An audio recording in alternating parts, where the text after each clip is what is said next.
আবারও শেখ হাসিনার বিস্ফোরক এক সাক্ষাৎকার। হোলি আর্টিজান হামলার ১০ বছর পূর্তিতে জাপান মিডিয়া জিজি প্রেসে শেখ হাসিনার এক্সক্লুসিভ সাক্ষাৎকার এবং বিশ্ব কাঁপানো সেই কালো অধ্যায়ের নেপথ্য সত্য তুলে ধরেছে। ৭ জাপানি প্রকৌশলী রক্তে ভেজা ঢাকা মেট্রো রেলের অবিশ্বাস্য উত্তরণ এবং জিরো টলারেন্স নীতিতে জঙ্গিবাদ গুড়িয়ে দিয়ে জাপানের সাথে ঐতিহাসিক বন্ধুত্ব অক্ষত রাখার অবিশ্বাস্য মিশন নিয়ে আমাদের আজকের এই বিশ্লেষণ। সময়টা গুলিয়ে ফেলবেন না।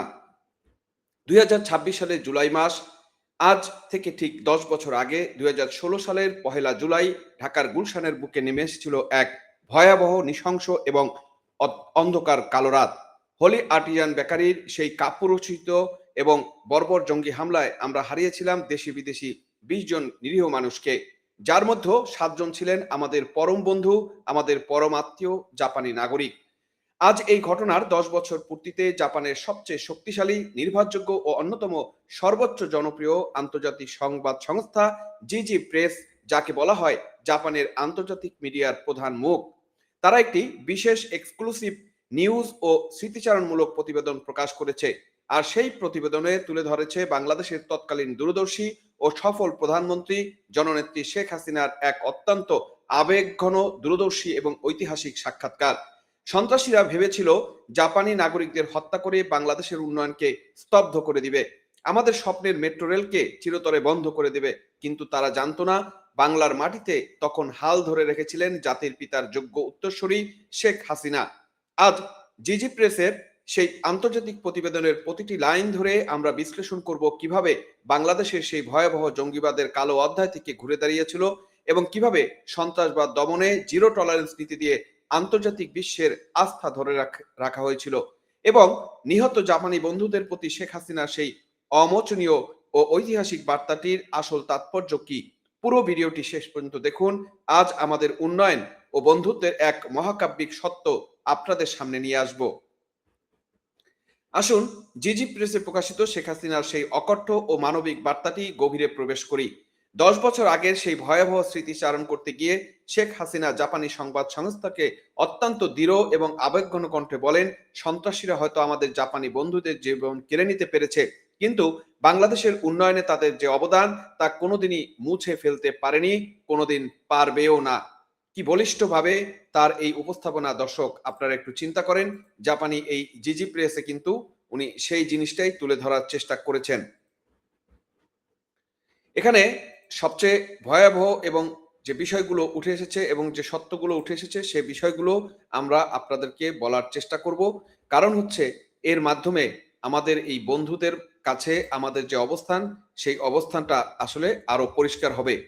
যেটা আপনারা দেখছেন জিজি প্রেসে শেখ হাসিনার যে এক্সক্লুসিভ সাক্ষাৎকার, সেটা কিন্তু আপনাদের সামনে দেখানো হচ্ছে।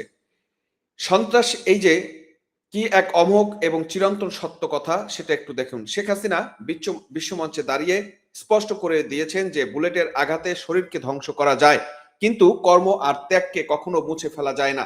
তিনি আরো বলেন, ২০১৬ সালের পহেলা জুলাই এমন একটি দিন যা বাংলাদেশ কোনোদিন ভুলতে পারবে না।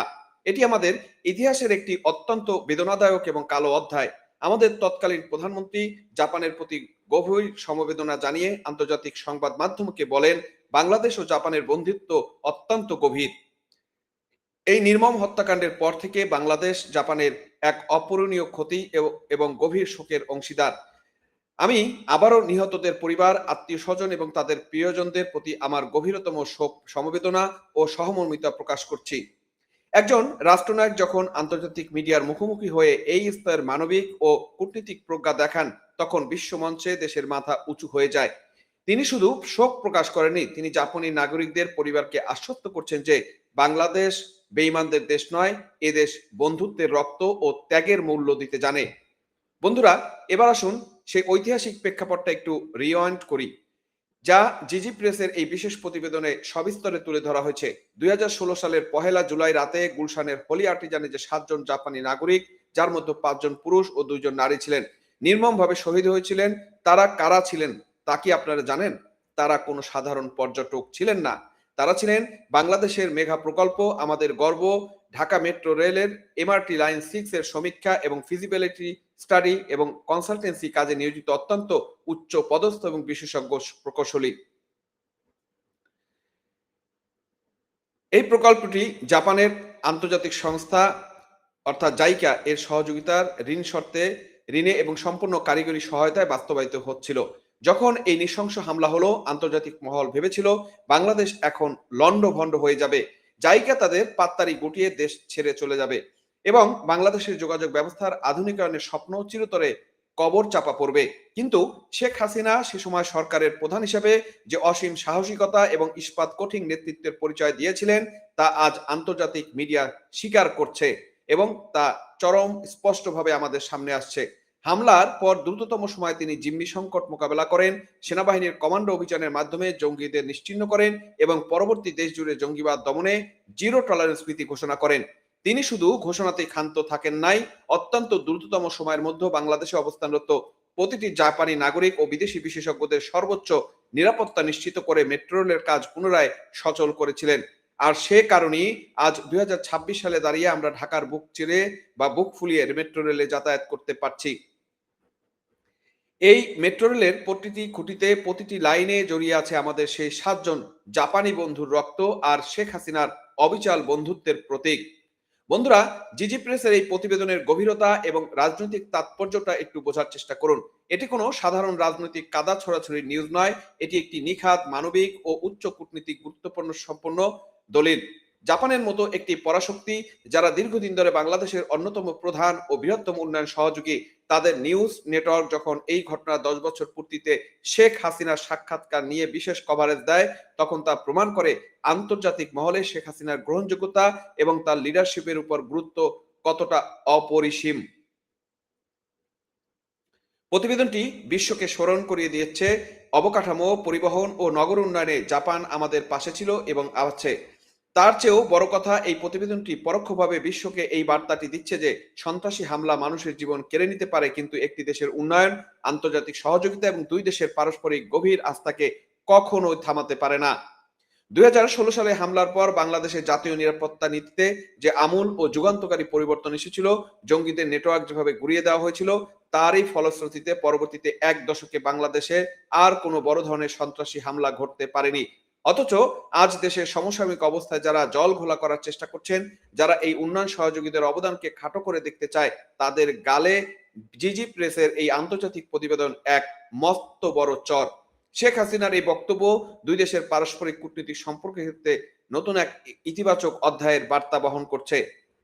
বন্ধুরা, হোলি আর্টিজান হামলার 10 বছর পূর্তিতে জিজি প্রেসের এই বিশেষ প্রতিবেদনটি প্রমাণ করে দিচ্ছে যে সন্ত্রাসবাদের কোনো ধর্ম নেই, কোনো সীমানা নেই।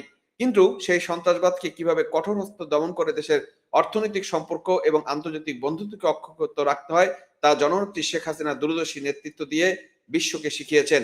জাপানি প্রকৌশলীদের আত্মত্যাগ এবং বাংলাদেশের প্রতি জাপানের অকৃত্রিম সহযোগিতাকে এদেশের মানুষ কোনোদিন ভুলবে না এবং এটাই বাস্তবতা। আমরা স্পষ্ট ভাষায় বলতে চাই, যারা জঙ্গিবাদকে মদদ দিয়ে এই উন্নয়নকে থামিয়ে দিতে চেয়েছিল, তারা আজ ইতিহাসের আস্তাকুঁড়ে নিক্ষিপ্ত হয়েছে। আর শেখ হাসিনার জিরো টলারেন্স নীতি, উন্নয়ন আর দৃশ্যমান এবং বাস্তব হয়ে সবার সামনে উপস্থিত রয়েছে। আমরা হোলি আর্টিজানে নিহত সকল বিদেশি শহীদদের প্রতি গভীর শ্রদ্ধা জানাই এবং শেখ হাসিনার সেই ঐতিহাসিক শোকবার্তাকে স্যালুট জানাই। দর্শক, আপনারা খেয়াল করবেন, শেখ হাসিনার এখন ক্ষমতা থেকে সরে গিয়েও এই সন্ত্রাসীদের হামলার কারণেই শেখ হাসিনাকে কিন্তু দেশ ছেড়ে চলে যেতে হয়েছে, বা বাংলাদেশের সেনাবাহিনী তাকে নিরাপদে ভারতের মাটিতে ভারতের সরকারের কাছে অতিথি হিসেবে রেখে এসেছেন। এবং আজকে শেখ হাসিনার এই সাক্ষাৎকার, জিজি প্রেসের সাক্ষাৎকার প্রমাণ করে যে জাপান এবং জাপানের মিডিয়া এবং জাপানের জনগণ এখনো শেখ হাসিনাকে তাদের প্রকৃত বন্ধু মনে করে এবং শেখ হাসিনার বন্ধুত্বের প্রতি তাদের অগাধ ভালোবাসা এবং বিশ্বাস রয়েছে, সেটাই প্রমাণ করে। আবারও এই প্রতিবেদনের মাধ্যমে প্রমাণিত হলো শেখ হাসিনাই এই অঞ্চলের অন্যতম সেরা নেতৃত্ব এবং যার মাধ্যমে কেবল সম্ভব বাংলাদেশকে উন্নয়নের পথে সামনের দিকে এগিয়ে নিয়ে যাওয়া। এভাবেই শেখ হাসিনা তার আপন কর্মে, আপন মহিমায় আমাদের মাঝে রয়েছেন এবং আমাদের দেশকে বুকে ধারণ করে এবং আমাদের দেশকে বিশ্বমঞ্চে উঁচু করে রেখেছেন যতটুকু সম্ভব ততটুকু। এর পরবর্তীতে বাটপার ইউনূস এবং তারেক রহমান সরকার এই দেশকে শুধু ধ্বংসের দিকে নিয়ে যাচ্ছে এবং সেই ধ্বংস থেকে আমরা কখন ঘুরে দাঁড়াবো সেটা কিন্তু আমাদের জানা নেই। দর্শক, প্রতিবেদনটি অবশ্যই ভালো লাগবে আপনাদের, এবং আপনারা বুঝবেন যে শেখ হাসিনার গুরুত্ব এখনো আন্তর্জাতিক বিশ্বে কতটুকু। দর্শক, আপনারা কি মনে করছেন? জঙ্গিবাদ গুড়িয়ে দিয়ে জাপানের সঙ্গে সেই ঐতিহাসিক অর্থনৈতিক কূটনৈতিক সম্পর্ক অক্ষত রাখা তা কি শেখ হাসিনার ক্যারিসমেটিক নেতৃত্বের এক অনন্য বিজয় নয়? আর আমাদের কি উচিত নয় সেই জাপানি বন্ধুদের অবদানকে চিরকাল শ্রদ্ধার সাথে স্মরণ করা? আপনাদের মূল্যবান মতামত আমাদের কমেন্ট বক্সে জানাবেন। ভিডিওটি লাইক শেয়ার করে আন্তর্জাতিক সত্যের খবর দেশের প্রতিটি মানুষের কাছে পৌঁছে দিন এবং চ্যানেলটি সাবস্ক্রাইব করতে ভুলবেন না। সচেতন থাকুন, সত্যের পক্ষে থাকুন। দর্শক, বিদায় নিচ্ছি, তবে বিদায়ের আগে আবারও আপনাদেরকে সতর্ক করতে চাচ্ছি এবং বলতে চাচ্ছি, আপনার ঘরে যদি শিশু সন্তান থাকে এবং তার ভিতরে বিশেষ করে মেয়ে শিশু সন্তান এবং যারা টিনেজার রয়েছে এবং মুরব্বী রয়েছে, তাদেরকে বিএনপি, জামাত, এনসিপি জঙ্গিদের থেকে সাবধানে রাখবেন এবং নিরাপদে রাখবেন। ধন্যবাদ সবাইকে।